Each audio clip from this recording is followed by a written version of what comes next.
2026 বিশ্বকাপ ফুটবলের সবচেয়ে বড় বিপ্লব নাকি সবচেয়ে বড় বিতর্ক জানবো আজকের ভিডিওতে।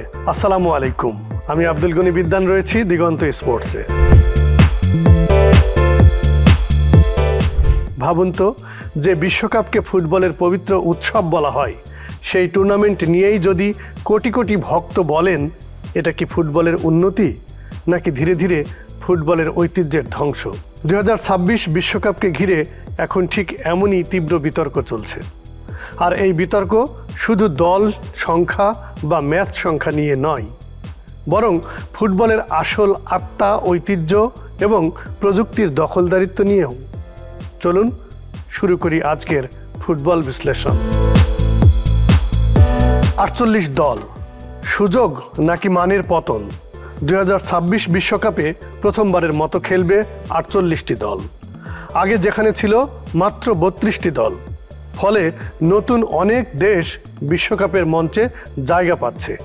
এটা ইতিবাচক দিক, কিন্তু সমালোচকদের প্রশ্ন একটাই: সব দল কি বিশ্বকাপ মানের ফুটবল খেলতে পারবে? অনেক ম্যাচ একপেশে হয়ে গেলে দর্শকদের উত্তেজনা কমে যেতে পারে। 104 ম্যাচ, ফুটবলের উৎস নাকি অতিরিক্ত চাপ? 2022 কাতার বিশ্বকাপে ম্যাচ ছিল 64টি। 2026 বিশ্বকাপে সেটি বেড়ে দাঁড়াচ্ছে 104টি ম্যাচে, অর্থাৎ প্রায় 40টি বেশি ম্যাচ। ফুটবলাররা যেখানে ক্লাব ফুটবলে আগে থেকেই চরম চাপের মধ্যে থাকে, সেখানে এত দীর্ঘ টুর্নামেন্ট ইনজুরি ও ক্লান্তির ঝুঁকি বাড়বে বলে আশঙ্কা করা হচ্ছে।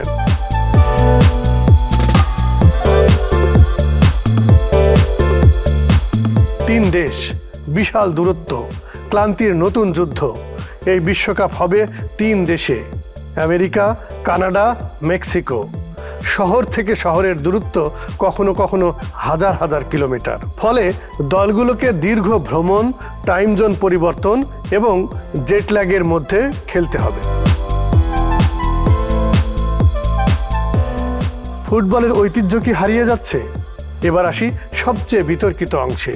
অনেক সমর্থক বলছেন ফুটবল এখন আর শুধু খেলা নেই, এটা ধীরে ধীরে শো ব্যবসা হয়ে যাচ্ছে। কারণ বেশি দল, বেশি ম্যাচ। বেশি ম্যাচ মানে বেশি টাকা, আর বেশি টাকাই হচ্ছে বেশি বাণিজ্যিক চাপ। ফলে বিশ্বকাপের ঐতিহ্যবাহী সরলতা নষ্ট হচ্ছে, এমন অভিযোগও উঠেছে। প্রযুক্তির দখলে ফুটবল, VAR সৌন্দর্য নষ্ট করছে? আরেকটি বড় বিতর্ক হলো প্রযুক্তির ব্যবহার। আজ ফুটবলে আছে VAR, video assistant referee, goal line প্রযুক্তি, অটো অফসাইড সিস্টেম। একদিকে এগুলো ন্যায্যতা নিশ্চিত করছে, কিন্তু অনেক ভক্ত বলছেন ফুটবল এখন আর আগের মতো আবেগী নেই। সিদ্ধান্ত আসে ক্যামেরা থেকে, রেফারির অনুভূতি থেকে নয়। গোল করার পর সেই স্বতঃস্ফূর্ত আনন্দ এখন অনেক সময় থেমে যায় VAR এর চেকের জন্য। ফলে ফুটবলের লাইভ ইমোশন ধীরে ধীরে কমে যাচ্ছে, এমন অভিযোগও জোরালো হচ্ছে। সাধারণ ভক্তদের জন্য কি বিশ্বকাপ দূরের স্বপ্ন? উত্তর আমেরিকার বড় শহরগুলোতে টিকিট, হোটেল এবং ভ্রমণ খরচ অত্যন্ত বেশি। অনেকের মতে বিশ্বকাপ ধীরে ধীরে সাধারণ মানুষের উৎস থেকে প্রিমিয়াম ইভেন্টে পরিণত হচ্ছে। কিন্তু সবই কি খারাপ? না, একদমই না।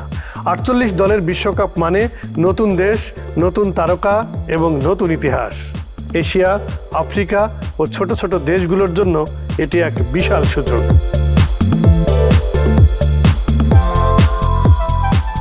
তারপরেও থেকে যায় অনেক প্রশ্ন। তাহলে কি 2026 বিশ্বকাপ সত্যিই ফুটবলের উন্নয়ন, নাকি ধীরে ধীরে ফুটবলের ঐতিহ্য, আবেগ আর সরলতার পতন? আর সবচেয়ে বড় প্রশ্ন, প্রযুক্তি কি ফুটবলকে ন্যায্য করছে, নাকি তার আত্মাকেই ধ্বংস করে দিচ্ছে? আপনার কি মনে হয় দর্শক? জানান কমেন্ট সেকশনে। ধন্যবাদ এতক্ষণ সাথে থাকবার জন্য।